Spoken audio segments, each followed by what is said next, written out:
Well, Khan Younis in southern Gaza is one of the places where people in the north have been told to head for. But Israeli airstrikes have been pounding residential buildings there. At least one Palestinian was killed and several have been injured in an attack only hours ago. Al Jazeera's Youmna is joining us now on the line from Khan Younis in South Gaza. OK, what have the last few hours been like?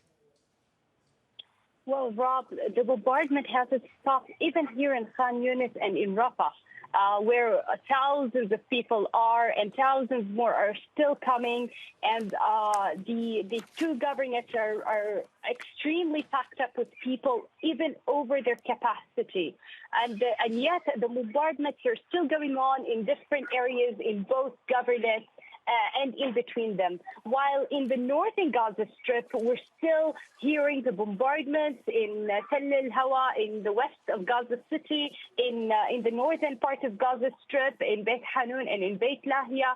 The bombardment is still ongoing. People are still, after last night's extreme bombardments, are still trying to get to the south this morning and in these hours as we speak.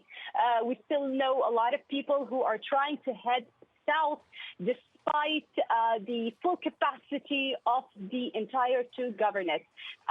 Recently, in this morning and in the past few hours of dawn, Al-Quds Hospital, which has residents, not just the civilians or the people who were injured and the people who are being hospitalized in the hospital, but residents who have taken refuge from Al-Rimal and Tell al-Hawa neighborhoods have all been staying at Al-Quds Hospital. That was actually ordered to evacuate this morning. The people there are evacuating on foot. According to the medical sources of the hospital, they said that they negotiated the Israeli army who was in touch with them to give them more hours because there are no cars to take them south. So all the people, the injuries and the residents that were staying in hospital are going to be moving towards the south with the medical staff in that hospital on foot. So also the Al-Awda hospital in the northern part of Gaza Strip was also ordered to evacuate with thousands of people between injuries and residents taking refuge in that hospital, Rob. Youmna, I know that you and your family moved south to Khan Younis on Friday. What are people able to bring with them, given the fact that they're essentially having to be told to drop everything, leave their homes in northern Gaza and move south? What are they actually able to take with them? We took very little stuff, Rob. We took whatever we could. Youmna, are you okay?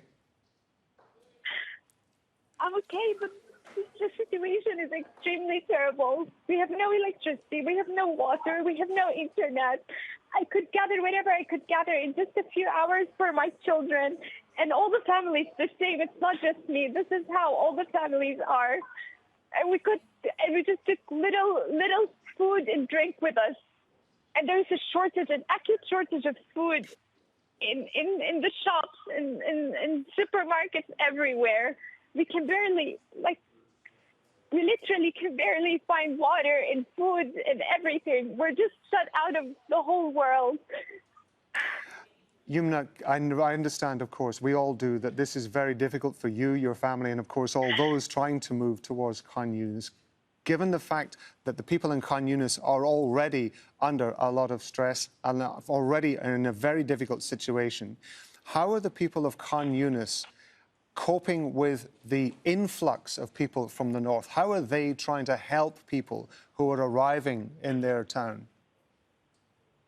Rob, I swear to God, literally every house in Khan Younis is hosting 2 or 3 families from Gaza City that they don't even know.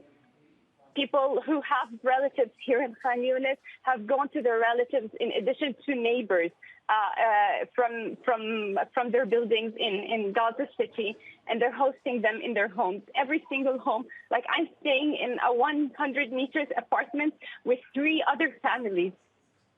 This is basically how it is. And everyone, all the homes around me are like that. People, yes, they've opened their homes to welcome everyone, whoever they can take. Other homes have, like, we're talking about over 20, 30 people in one apartment.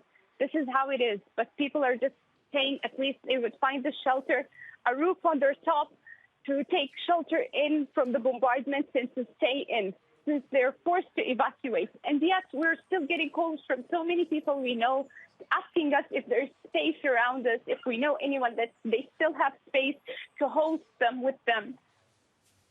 Youmna, we're going to leave it there. Youmna Al-Sayed talking to us from Khan Younis in South Gaza.